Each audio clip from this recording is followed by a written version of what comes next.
Oh, hi guys. Welcome to September Drag. That's the stupidest intro we've ever done.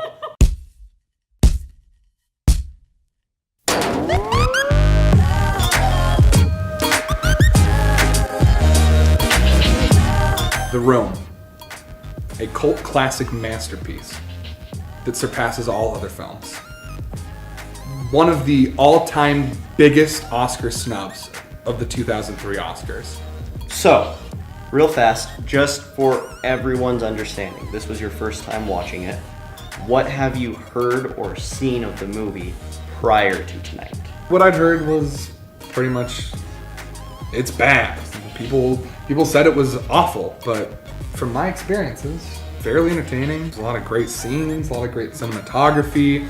They did a lot of top-down tilts, which showed like landscapes to really show what time of day it was. And I think that for the first time, I knew like when it was day and when it was night. Unlike most films where you're really concerned and you're like, is it afternoon? I haven't seen the script, so I don't know what time of day it is. People like to say things like, oh, it's so boring and monotonous, it's not a good movie, there's no climax. And I just felt like that was more so just a commentary on real life, because in real life drama happens one day, but the next day you still gotta go to work and you still gotta Be friends with them. And get new clients. do your thing.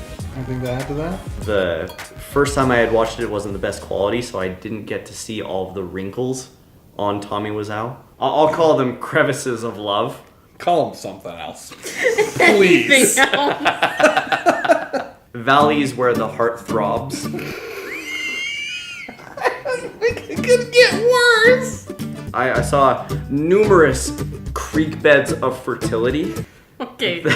I'd be lying if I said I didn't cry multiple times throughout the film. Looking at him, looking at how he moved, how he thrusts. It's very professional while at the same time being approachable. As a first-time viewer, I was really excited to see this masterpiece. As a lot of you probably know, the documentary that followed him around is going to be coming out pretty soon, Disaster Artist. But wow. Disaster Artist. Thanks, Tommy. Disaster artist. Disaster Artist. You know what that is? That's an EDM documentary. Disaster Artist.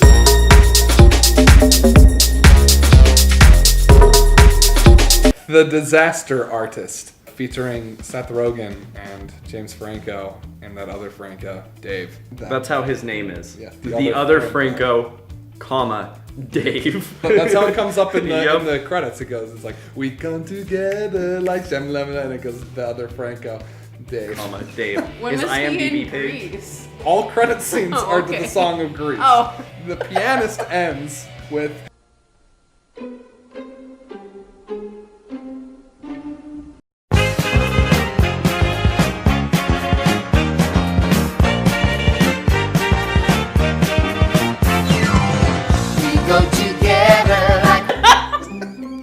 What was your favorite part about the film, Adam? a lot of favorite parts. My favorite part was probably when they were having a fight.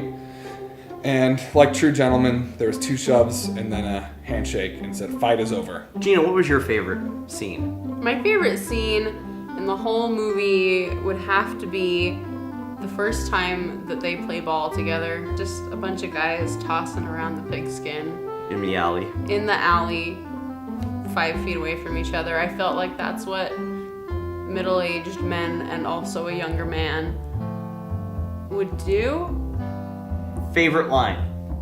It's confidential. Anyway, how's your sex life? That was my favorite line. I miss you. I just saw you. What are you talking about? Chirp, chirp, chirp, chirp, chirp, chirp, chirp, chirp. What's most interesting is that they make movies right, in my opinion. The way that Tommy Wiseau made this movie, he made it as all cinema should be made, which is dialogue scene, sex scene, and then another dialogue scene, and then another sex scene.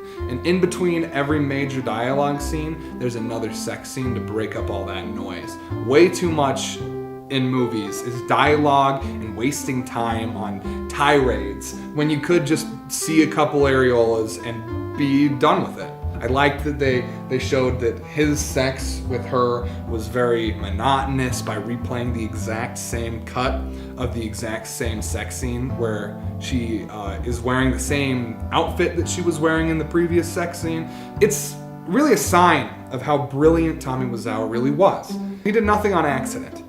As you can see by a lot of the blocking, where they never seem to know how to talk and move at the same time, very much like other humans do. You're unpacking, let's say, like a shopping bag, and you pull out a piece of shopping unit, and you say you're lying, and then you put the shopping unit down and grab another shopping unit, and you say you're lying, and then you put that down, and then you take out the last one, say another line of dialogue before putting it down, to really show how humans interact with each other, to get to the real grit and real life of how humans interact.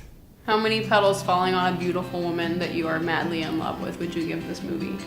I'd give it somewhere between 17 and 20, but the placement of those petals is really important. Okay, where'd you place them? I'd put them directly in the center of her breasts, with one circling one breast, and so it looks like a ampersand. I'd have to, in looking at this film, I'd have to end up giving it 8. You have to have one for each of the limbs. So 2 legs, 2 arms.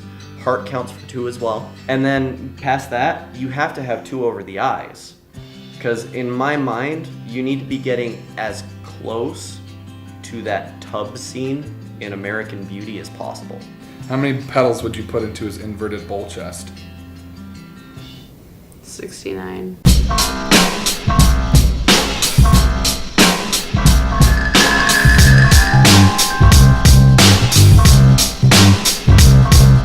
I'm going to steal the Declaration of Independence. Oh, hi, doggy. Thank you for watching our movie. I really like it, and you are my favorite customer. Click in the details to see more movies. Bye now. I did not hit her. That's bullshit. I did not hit her. I did not hit her. Oh, hi, Mark.